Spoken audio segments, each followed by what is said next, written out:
Le nouveau président de la FANAF se nomme César Ekomi Afen. Nous parlerons dans cette édition des défis qui l'attendent. Le Premier ministre de la Côte d'Ivoire, Amadou Gon Coulibaly, était face à la presse ce jeudi. Il a dressé le bilan du programme social du gouvernement avant de présenter les perspectives 2020. Et puis la capitale économique ivoirienne abrite le premier forum de l'Organisation mondiale du tourisme. L'événement s'est ouvert en présence de Daniel Kablan-Duncan, vice-président de la Côte d'Ivoire. Et voilà pour les titres. Bienvenue, madame, monsieur. Du nouveau chez les acteurs de l'assurance de la zone CIMA, le Gabonais César Ekomi Afen a été élu ce jeudi à la tête de la FANAF, Fédération des sociétés d'assurance de droit national africaine. Remonter le taux de pénétration de l'assurance en Afrique qui était de 3%. Harmoniser la réglementation et la digitalisation. Tels sont les défis qui attendent le nouveau président de la FANAF. Rendons-nous à Libreville pour plus de détails. Je m'appelle César Ekomi Afen, de nationalité gabonaise, comme vous le savez. J'ai 66 ans. À peine la dernière ligne droite de la campagne débutée ce jeudi à Libreville au Gabon, que l'adversaire du Gabonais César Ekomi Afen jette l'éponge. Dans un esprit d'union de l'Afrique centrale, le Camerounais Théophile Gérard Moulong a retiré sa candidature. J'ai décidé de retirer ma candidature. Candidat unique, c'est donc sans surprise que le Gabonais César Ekomi Afen est élu président de la FANAF, la Fédération des sociétés d'assurance de droit national africaine. César Ekomi Afen, par ailleurs président du conseil d'administration de NCAV Gabon, est un pur produit du secteur de l'assurance qui totalise 40 ans d'expérience. Il connaît bien la FANAF pour y avoir été par le passé membre du bureau et vice-président. C'est donc en connaisseur des enjeux du secteur des assurances qu'il s'adresse aux membres. L'un des premiers axes consiste à améliorer la pénétration de l'industrie de l'assurance. Le taux de pénétration de l'industrie de l'assurance, je ne ferai pas de commentaires supplémentaires là-dessus. Vous savez très bien qu'il est faible. Nous avons des efforts à faire là-dessus à nouveau. Nos prédécesseurs ont fait ce qu'ils ont pu faire, mais nous devons continuer à améliorer de manière substantielle le niveau de ce taux de pénétration de l'assurance en Afrique. Le deuxième volet consiste à revisiter nos dispositions réglementaires. Le troisième volet, qui est primordial, il s'agit de la formation. Oui. Nous avons déjà fait de la formation, l'éducation des acteurs de l'assurance. En plus du président de la FANAF, les délégués de cette 44e Assemblée de Libreville ont élu un vice-président et 5 membres du bureau. Le président César Ekomi Afen et son bureau vont conduire les destinées de la FANAF pour les 3 prochaines années. Vous avez pu le constater, le nouveau président bénéficie de la confiance des assureurs et courtiers. Notre équipe de reportage sur place a recueilli pour vous quelques réactions des acteurs. On écoute. Premièrement, la révision du code des assurances de la CIMA. Ça va faire 25 ans que ce code existe. Il faut le toiletter, l'adapter à la nouvelle norme, qui est une norme aujourd'hui de digitalisation, qui est une norme aujourd'hui où on doit de plus en plus prendre en compte l'architecture juridique qu'il y a dans cet espace d'assurance, mais surtout être sensible avec l'avènement de l'éco, quel va être le devenir de la CIMA, parce que jusque-là, nous avions un code d'assurance unique, une monnaie qui était bien sûr le CFA, avec derrière l'organisation avec la France. Aujourd'hui, on va avoir deux monnaies différentes, une en Afrique de l'Ouest qui pourrait être l'éco, une en Afrique centrale qui va demeurer le franc CFA. Les défis, ce sont ceux-là. Pour nous qui avons eu la chance de connaître les bureaux précédents, nous pouvons dire que ça a été une bonne continuité et que le président Adama Ndiaye a fait un très bon bilan avec son équipe et ils sont allés au-delà de nos attentes. Au moment où Adama prenait le relais, on avait justement des participants au nombre de 400, 500. Mais depuis 2014 qu'il a été élu au Burkina, les chiffres sont allés en grimpant. Et aujourd'hui, on a plus de 1000 participants. Ce que nous attendons justement de la nouvelle présidente, de la nouvelle équipe, la nouvelle direction de la FANAF, les 6 prochaines années, c'est d'abord prendre la question de la donnée dans nos institutions et essayer de traiter avec nos régulateurs pour que nous puissions effectivement améliorer ce point. Deuxièmement, nous avons toute la question fiscale au sein de notre secteur. De plus en plus, nous avons des préoccupations et il faut que ce bureau prenne ce dossier en main et puis discuter avec les autorités pour pouvoir justement régler le problème définitivement.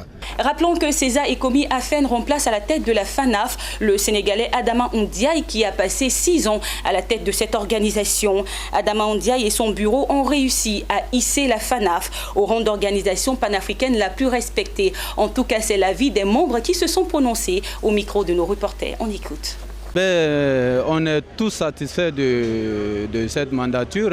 Adama Ndiaye, c'est le monsieur assurance et réassurance mondiale. On est tous convaincus de ses aptitudes, de ses capacités. Très fiers de ce qu'il a apporté. Il a apporté très haut, et je pèse mes mots, très haut donc le métier, la fédération, et je crains pour ceux qui vont lui succéder. Le président Ndiaye a fait un excellent travail. Il avait un bureau avec sa vice-présidente Esther Tiako.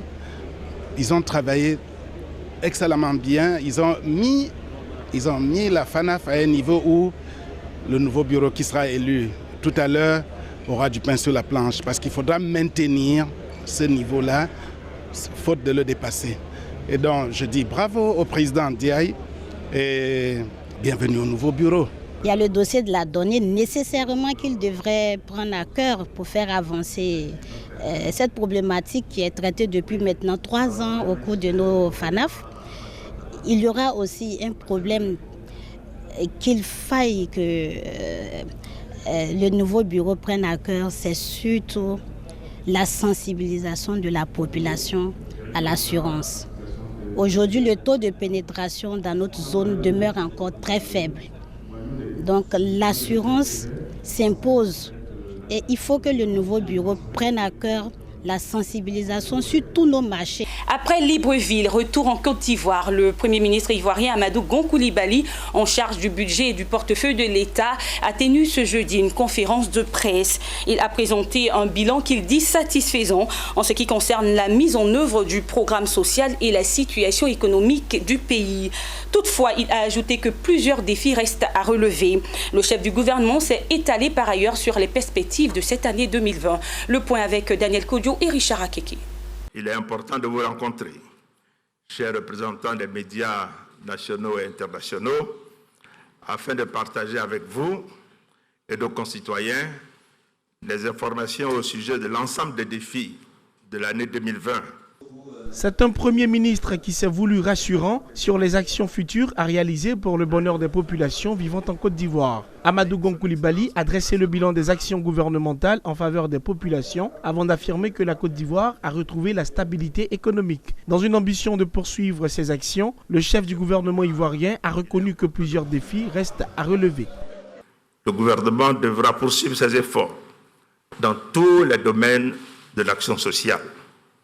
Nous devons non seulement améliorer l'offre de services publics en matière d'éducation, d'électrification, d'assainissement, de transport, mais également mettre en œuvre des politiques plus efficaces pour la promotion d'emplois décents pour les jeunes et l'autonomisation des femmes. Notre troisième défi concerne la poursuite de la gestion rigoureuse des finances publiques, à travers notamment le suivi du programme économique et financier et l'accélération des réformes entreprises dans le cadre de la transformation structurelle de notre économie. Conscient des inquiétudes des populations quant aux élections présidentielles de 2020, le Premier ministre s'est penché sur la question. Il a réaffirmé la volonté du gouvernement à toujours dialoguer pour aboutir à une paix durable à la faveur des élections apaisées en Côte d'Ivoire. Le président de la République, son Excellence M. Alassane Ouattara, a instruit le gouvernement à l'effet de poursuivre le dialogue politique avec les acteurs de la vie politique nationale ainsi que ceux de la société civile. Les échanges ont débuté le 9 janvier 2020. J'ai procédé le lundi 17 février dernier à la clôture des discussions qui ont permis de dégager des points de convergence sur le parrainage citoyen, le relèvement de la caution pour les élections présidentielles, l'abaissement du taux de suffrage exprimé pour le remboursement de la caution. Après un an d'opérationnalisation du programme social du gouvernement, le Premier ministre jugeait plus que nécessaire de faire un point sur les actions menées. Amadou Goncoulibaly a promis que le gouvernement ne ménagera aucun effort pour assurer une exécution satisfaisante des activités programmées pour l'année 2020. Adresser la question de la digitalisation et des services financiers, la première édition du Forum des moyens de paiement et de l'inclusion financière en Afrique veut résoudre cette équation. 2 jours durant, des spécialistes de la banque, la finance et le numérique vont réfléchir sur les technologies financières africaines de paiement et d'inclusion financière. L'ouverture de ces assises s'est tenue ce jeudi à Abidjan. Hervé Blayon et Ismaël Doza y étaient. Quel apport de la transformation digitale dans le domaine des paiements pour l'inclusion financière? La question est au centre des débats du premier forum inclusif, une rencontre dédiée aux moyens de paiement et à l'inclusion financière. À l'ouverture de ces assises, le représentant du ministre ivoirien de l'économie numérique et de la poste a indiqué la volonté du gouvernement de ne point se satisfaire de l'actuel taux d'inclusion financière, d'où la fixation d'un objectif ambitieux. Pour l'instant, nous avons 41%, c'est vrai, il y a encore des efforts à faire, il y a beaucoup d'efforts, je vais dire. Notre objectif aujourd'hui, c'est d'atteindre 60% à l'horizon 2024. Donc nous travaillons à cela. Pour le commissaire général du Forum inclusif, cette rencontre veut exposer l'écosystème des moyens de paiement avec en ligne de mire la promotion de l'inclusion financière.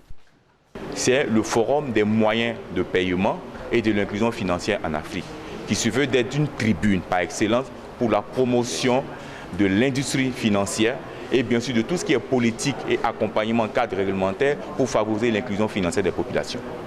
Autre temps fort de ce forum, le panel inaugural.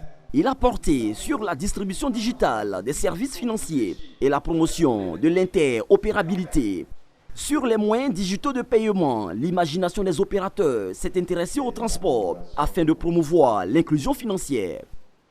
Dans notre modèle d'affaires, nous essayons aussi de favoriser l'inclusion financière, d'où le thème de ce matin, en amenant petit à petit les chauffeurs qui ne sont pas bancarisés vers des institutions bancaires. La promotion de l'interopérabilité est en marche, même si quelques obstacles persistent.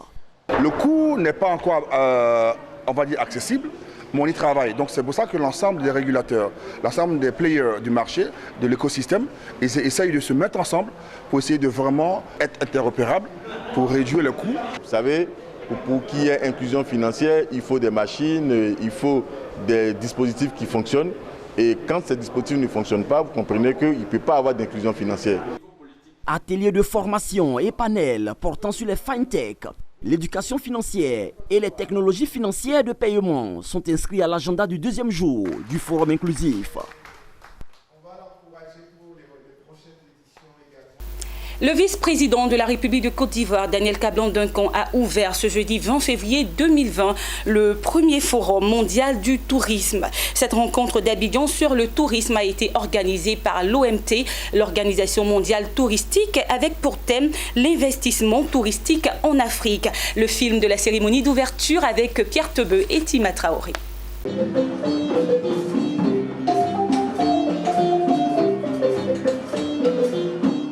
Plusieurs délégations ont marqué la cérémonie d'ouverture de ce premier forum de l'Organisation mondiale du tourisme en Côte d'Ivoire. L'honneur est revenu au maire de la commune de Cocody, Jean-Marc Yassé, qui s'est livré dans son discours à l'exercice du traditionnel Akwaba à toutes les délégations venues à Abidjan. Le ministre du Tourisme et des Loisirs, à son tour, a précisé que c'est au regard du succès et de l'expérience ivoirienne en matière de promotion du tourisme que l'OMT a accepté d'accorder à la Côte d'Ivoire d'abriter ce forum en Afrique en vue de booster l'investissement privé dans le tourisme, secteur pourvoyeur de richesses. Pendant 3 jours, du 20 au 22 février, c'est un cadre de mise en relation d'affaires qui est créé entre les porteurs de projets, les investisseurs et bailleurs de fonds, partenaires au développement nationaux et internationaux, des secteurs publics et privés dans le but de capter des financements par l'intérêt que va susciter cette rencontre majeure au niveau mondial.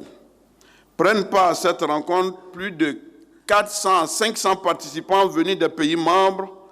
Le secrétaire général de l'Organisation mondiale du tourisme, Zurab Pololikashvili, a réaffirmé que le tourisme ne peut exister sans l'investissement privé et sans mécanisme de financement approprié dans tous les segments de l'activité. Pour le vice-président de la Commission africaine de l'OMT, Abdul Karim Sanogo, le développement du secteur reste freiné par de nombreux goulots d'étranglement. Le faible niveau des investissements dans le secteur caractérisé par la faiblesse des infrastructures touristiques, la faible visibilité de nos destinations sur les marchés émetteurs de tourisme, l'insécurité grandissante qui anéantit les efforts de promotion consentis par nos États et les opérateurs du secteur. C'est pourquoi il nous faut redoubler d'efforts et d'ingéniosité afin de venir rapidement à bout de ces handicaps et permettre un véritable développement touristique sur notre continent. Refermant la série des allocutions, le vice-président Daniel Kablan-Duncan s'est réjoui du fait que la progression vertigineuse du secteur du tourisme avec des mutations et extensions a fait de lui un des secteurs économiques à la croissance la plus rapide du monde. Le continent africain, on l'a souligné tout à l'heure, il faut le souligner à nouveau, a en effet capté 38 milliards de dollars US générés par 107 millions de touristes internationaux qu'il a attirés en 2018. La croissance africaine a été portée par les destinations de l'Afrique du Nord, notamment la Tunisie et le Maroc. Mais il faut souligner qu'en Afrique subsaharienne, les destinations insulaires, la région de Capo Verde, des Comores, de Maurice et des Seychelles restent très attractives. Il en est de même pour l'Afrique du Sud, l'Égypte, le Kenya, le Togo, l'Ouganda, bien sûr la Côte d'Ivoire, le Zimbabwe, qui ont enregistré des résultats positifs grâce notamment à l'amélioration de la sécurité et de la connectivité aérienne.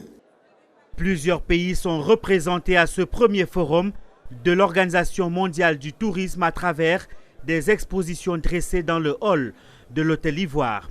Des panels, des ateliers et des échanges sont au menu de ce forum qui prend fin ce 22 février.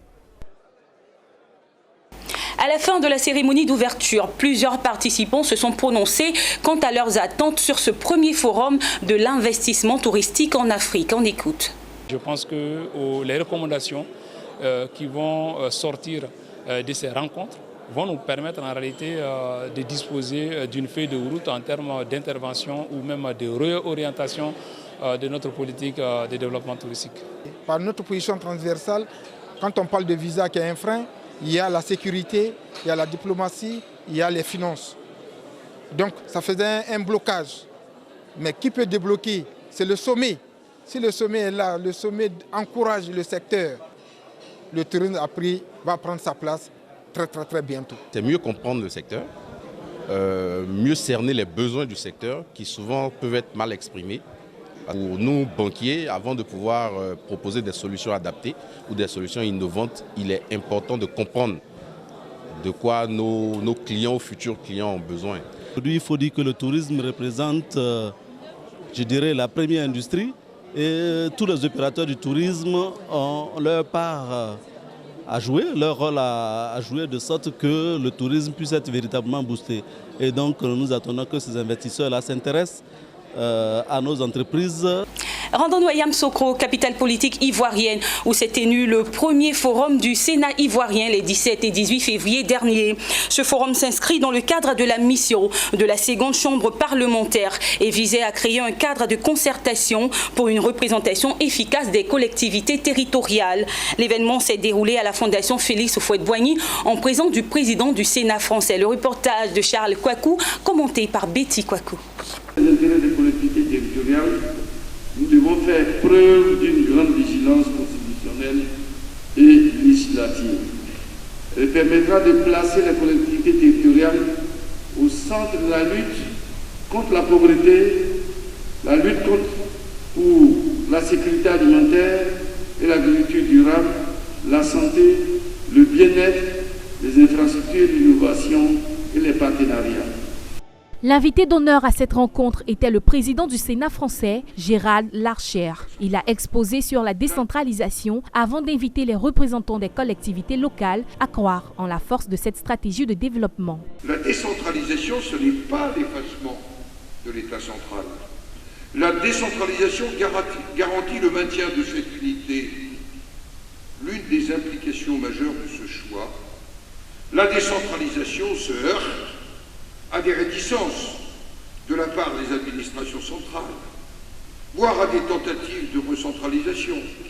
Pendant 2 jours, conférences et panels ont été animés par des experts de la décentralisation, des finances publiques, de la comptabilité publique, des domaines de l'environnement et du changement climatique. Ce forum, qui a tenu toutes ses promesses au regard de la qualité des panélistes, s'est soldé par la lecture de 3 motions à l'endroit du chef de l'État ivoirien et des présidents des Sénats de France et de Côte d'Ivoire. Les participants à ce forum se sont exprimés sur la politique de décentralisation dans sa mise en œuvre actuelle en Côte d'Ivoire. Nous les écoutons. C'est une très bonne impression parce que le président du Sénat français a expliqué le rôle que les sénateurs français jouent dans la sphère de la France. Il y a beaucoup d'expériences à partager. Nous sommes convaincus que la Côte d'Ivoire ne pourra avancer à grands pas vers le développement économique et social qu'en s'appuyant sur une bonne répartition des compétences et une bonne répartition des moyens entre le pouvoir central et les collectivités locales. C'est important qu'à un moment donné, on s'arrête et qu'on essaie de traiter un certain nombre de problématiques qui nous concernent et même qu'on apprenne à gérer nos problèmes, à parler de nos problèmes. Les collectivités territoriales, les acteurs locaux du développement local ont exprimé exactement leurs préoccupations qui ont été prises en compte dans le rapport général du forum. Sur la base des indications du rapport général, nous rentrons avec l'espoir de pouvoir voir la décentralisation se mener dans des conditions beaucoup plus évoluées. Notre rôle, ça sera davantage un rôle de plaidoyer qu'on va faire auprès de certaines institutions. Et voilà, c'est la fin de notre journal préparé par l'ensemble de la rédaction. Merci de l'avoir suivi. Rendez-vous est pris pour très bientôt. D'ici là, portez-vous bien. Au revoir.